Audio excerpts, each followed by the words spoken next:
Hi, everybody. Thanks for having me. My name is Lucas Sin. I am the chef of Nice Day Chinese and Junzi Kitchen here in New York City in the United States. Thank you for having me at FeastCon. Under any regular circumstances, I would have loved to be there in China with you. I make a point of going back, and I usually come back once a year. But of course, COVID has changed a lot of our plans. I'm here today to talk to you a little bit about Nice Day Chinese and American Chinese food.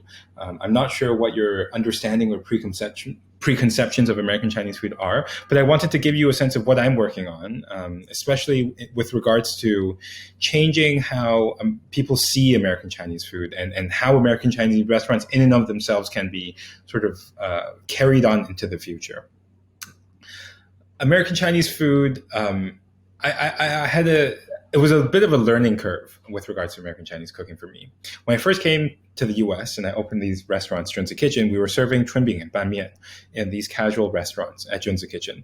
And people would come to our restaurants and they would look at our food and we'd see the braised meats, they would see the pickles, they would see the bing that we're making by hand, and they would see all these things and would say, you know what, Lucas, you're right. They'd say, this is authentic Chinese food. They would look at our food at Junzi and say, this is regional, authentic, real Chinese food. It's not like that other stuff. And I'm like, what do you mean the other stuff? And they would say, the American Chinese food or Chinese food in America is not real, is what they would say. It's fake, it's inauthentic, it's not what it actually is. And we would realize sort of over the couple of years that we opened this restaurant, Junzi, that there is a gap. People seem to perceive a gap between Chinese cooking and American Chinese cooking. That there somehow is this idea that recent immigrant Chinese cooking is real and stuff before that is not real. And we would further realize that this statement, this idea is totally, totally false. It's totally untrue. Because to do so, to say that American Chinese food is unreal is to disrespect the amount of hard work, culinary ingenuity, and entrepreneurship that brought American Chinese food to what it is today. With opening Nice Day Chinese, my hope is to build a type of Chinese American restaurant that reflects not only the traditions and importance and hard work of American Chinese food that came before us, but also to build a type of restaurant that people can eat at continually into the future. So most American Chinese restaurants look a little bit like this. There are about 46,000 of them all over the United States, not just in big cities, in the suburbs as well. And many, many, many of them are takeout restaurants, if not almost all of them are takeout restaurants. And they have these big menus with the big photos at the back, as you can see. They have very, very little seating in the back, in the front, but the kitchen is rather large and set up like a Chinese kitchen. They usually have sort of like generic names like Golden Dragon Palace or number one dumpling or number two dumpling or something. And they are also staffed usually by family members, which is to say that they're traditional mom and pop shops, mom and pop restaurants. And by mom and pop, usually that means the mom is in front working the register, taking delivery orders. Pop is cooking in the back. It's usually staffed by other family members. They do their own delivery. And it's important to keep in mind that American Chinese restaurants for a long time were one of the few ways that Chinese people could come into the country of the United States and have a place to work. So that's part of the proliferation of these Chinese restaurants everywhere. Here's what a typical menu might look like. It's 100 to 200 menu items. Many of them variations on each other, but it's really, really massive. From a flavor perspective, you're looking at a lot of stir-fried rice, right? Stir-fried noodles. You're looking at a lot of deep-fried dishes for appetizers like chicken wings or spring rolls. Some of them more like dim sum, some of them more like appetizers or snacks. There's a lot of stir-fries of fried chicken that is then tossed in a sticky sauce like General Tso's chicken, sweet and sour chicken, sesame chicken. And then there's a lot of sort of like stir fries that are thickened with a little bit of cornstarch, like beef and broccoli, for example. And these dishes obviously mostly come from southern China, mostly Cantonese cooking, some Hunanese influence, some Sichuanese influence. But obviously the history of it is that American Chinese cooking, a lot of the techniques stem from the people, the type of people, the region of people, the region of Chinese people that came here to the U.S., and many of them were Southern Chinese. So have been a couple of attempts since Chinese food got here to the U.S. Basically in the 1850s, about 170 years ago, to start to scale it up and build a little bit of brand representation. And there basically are two main brands. The first one is Panda Express, which you see on the left. Very, very tight menu, much, much smaller, but you have your beef and broccoli, you have your orange chicken, you have your Mongolian beef, these sort of like classic dishes in a very small fast food scoop and go type of format. P.F. Chang's is the second brand on the top right side, and you'll see that P.F. Chang's is a sit-down restaurant that's a little bit nicer, it's a little bit more refined, and it's also introduced some other Pan-Asian elements into this Chinese restaurant menu, which means that there's crab rangoons and salads, iced teas, that sort of things, like a little bit more broader of an influence and a little bit more upscale. This is what my restaurant looks like, and this is the type of food that we serve. Also, sort of, if you look at it, typical American Chinese food and the same sort of flavor profiles, similar packaging. And the reason why we do that is because of this sort of like idea of sort of like nostalgia, and people have a very strict and firm understanding of what American Chinese food is. So this is the bulk of our menu. Now, that's where American Chinese food, by and large, most people understand this is what American Chinese food is. This is how Chinese food in America can be and should be. That's where I want to complicate the picture a little bit. I wanted to tell you a little bit, a couple of like short stories about hyper-regional American Chinese cooking. Now, let me tell you what I like about American Chinese food the most, right? What I like about it is that it demonstrates some sort of universality to Chinese food, which is to say that there is Chinese food everywhere all over the world, and there might be some unique property of Chinese food so that it absorbs other cultural influences, and Chinese restaurants are quick to change and evolve to adapt to local tastes. Now, that's really important because American Chinese food is a very fine sliver of an example of cultural confluence. There is obviously Chinese Filipino food, for example, Chinese Thai food. There's Chinese Australian food, right? There's Chinese Mexican food. Wherever Chinese people are all over the world, they open restaurants, and these restaurants, adapt to the local tastes, and they change their menu and they change their technique. And in so doing, these new cuisines are born, right? They're not invented cuisines. They're not like, oh, we're going to go there and invent a new cuisine so that Mexicans will love our Chinese Mexican food. It's a natural, organic evolution process. And in the US, that's happened obviously because a lot of the Southern Chinese technique has evolved to adapt to the taste of Americans. But I want to point out how specific and how hyper-regional it can be. The best story that I can tell for it, my personal favorite, because I think it's delicious, is the story of the Detroit-style corned beef egg roll. So, in Michigan, in the middle of America, in the Midwest, in Detroit specifically, there was a woman, a Vietnamese woman, that was working at the Jewish deli. She one day she worked the slicer for the corned beef, and corned beef usually is a beef brisket that's boiled and cooked with a lot of spices and salt and things, and it's widely consumed in Jewish delis, but also there are Irish traditions. And so you have this deli that was selling this corned beef, and because it's chilled down and it's sliced on the slicer, there's a lot of scraps that are on the side. And this Vietnamese lady, by the last name of Kim White, she took the scraps of this corned beef and put it inside of an egg roll with a bunch of cheese and deep fried it and started serving it to people. Now, it's already kind of wild, and this is the type of thing that can only happen in the US, where a Vietnamese lady in working at a Jewish deli, serving this corned beef that is of Irish tradition, puts it into a Chinese egg roll, wraps it up and starts serving it, and it becomes a big hit, particularly in the African American community. And so, I mean, it's this like cultural melange, right? But it's a very specific product, and somehow this like fusion dish of salty beef brisket inside of an egg roll with cheese, served with mustard and things, blows up and becomes huge in Detroit, and Detroit only.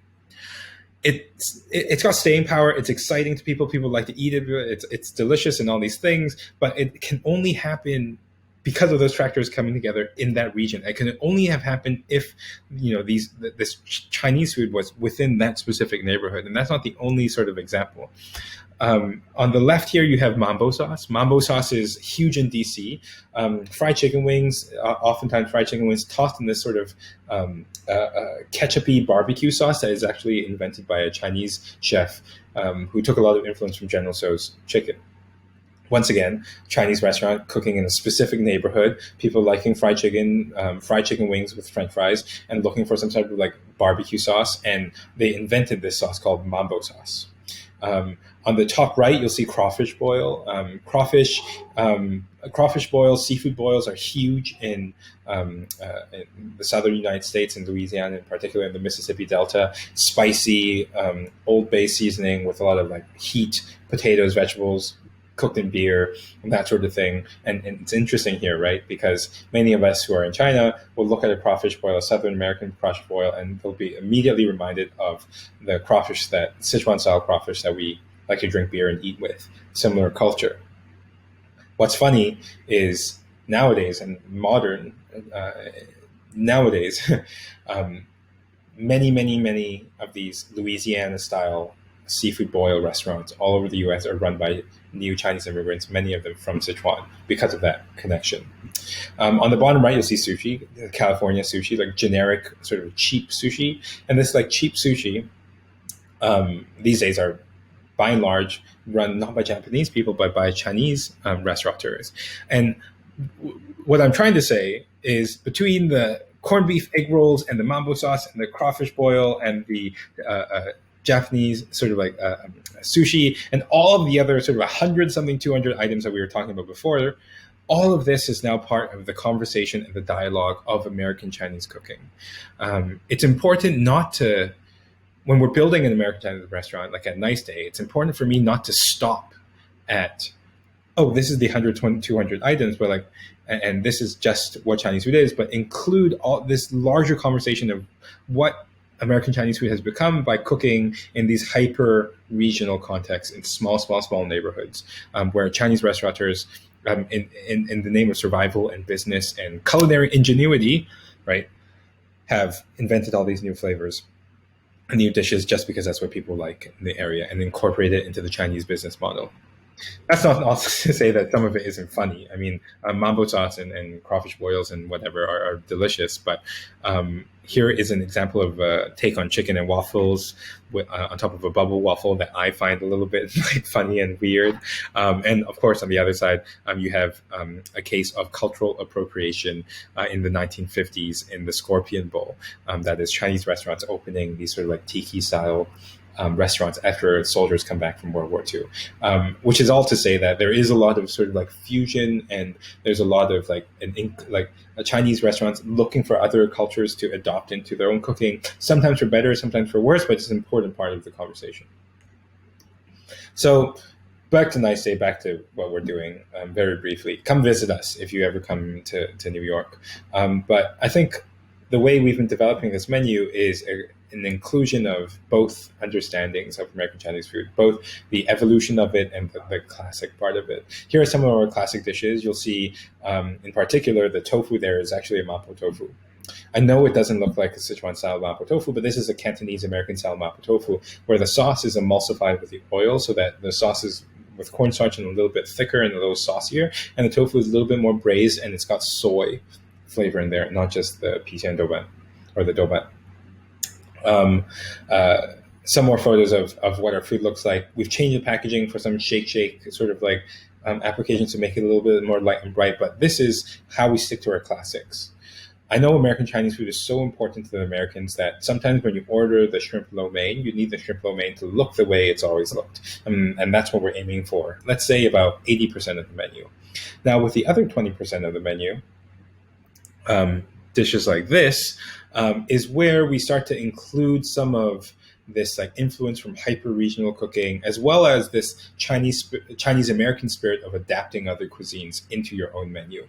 On the left, you have we're calling this a calamari toast, which is a little bit like shrimp toast. In Hong Kong, we call it ha dosi, and ha dosi itself is an amazing story because it's Cantonese sort of like dim sum style or cha chan teng style cooking that is adapted from sort of like Western style cooking. And on the right, you have a more egregious sort of like, this is an even crazier take on mapo.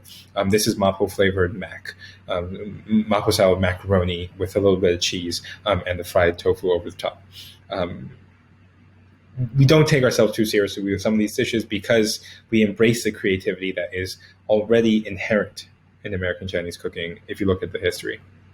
On the other hand, we also are working really hard, and the reason why these photos are a little blurry is because they're under development and they're going to be a part of the menu very soon. But we're also looking back at traditional Chinese techniques that we now know were the origins a lot of American Chinese cooking, and bringing some of those techniques back into American Chinese cooking to complete the circle. On the left is a photo that I'm really quite proud of, but it's sweet and sour chicken. Sweet and sour chicken in the U.S. usually ends up being soggy, and the oftentimes the sauce can be a little bit too sweet, but to introduce that tartness and to introduce that natural red color, we look back into Cantonese cooking, gu lo yok, right, where the sweet and sour sort of flavor profile came from, and we realized that we need to add hawthorn, sanja, or fruits to give it that natural sweet color. It's not from ketchup. And that's what we've done with our sweet and sour over here on the left-hand side. We have a French, Hong Kong-style French toast, and also sort of crispy noodles with lobster sauce over the top, all of which are sort of adaptations of American dishes, but using techniques that are and using ideas that are truly from China. So in so doing, from a combination of, number one, the classics, right? Dishes like this, classic American Chinese dishes with some creative takes that are a little bit more about adapting flavors and ideas from around us, and by referring to old Cantonese techniques, or not old, but sort of like original Cantonese techniques in its American Chinese application. This is how we've built the menu at Nice Day Chinese. I'm running out of time here, but in short, this is how we built Nice Day Chinese, and it's just a little bit of a glimpse into how we're thinking about it now. I think there's a lot of potential in American Chinese food. If you wanted to follow me or talk to me on Instagram or send me an email or something, I'm sure you can get my information. But there's a lot of business supply side style things that we didn't get to talk about today. There's a lot of like labor and people and culture storytelling aspects of Chinese American food we didn't get to talk about today. But point is, American Chinese food is going to go into the future because there's so many Chinese restaurants, and Americans love Chinese food. It's the second most delivered food in the U.S. But that doesn't mean that our vision for American Chinese food can't be a little bit more inclusionary, and it can't be creative, and it can't be part of what American Chinese food has always been about, which again, I think is a story of immigration excellence via culinary ingenuity and entrepreneurship. So anyway, thank you for having me today. That's a little bit of what we've been working on. If you wanted to continue the conversation, feel free to reach out to me. Follow me on Instagram. That's the best way to contact me, or on WeChat. I'm at Lucas Dotson either way. Thank you so much.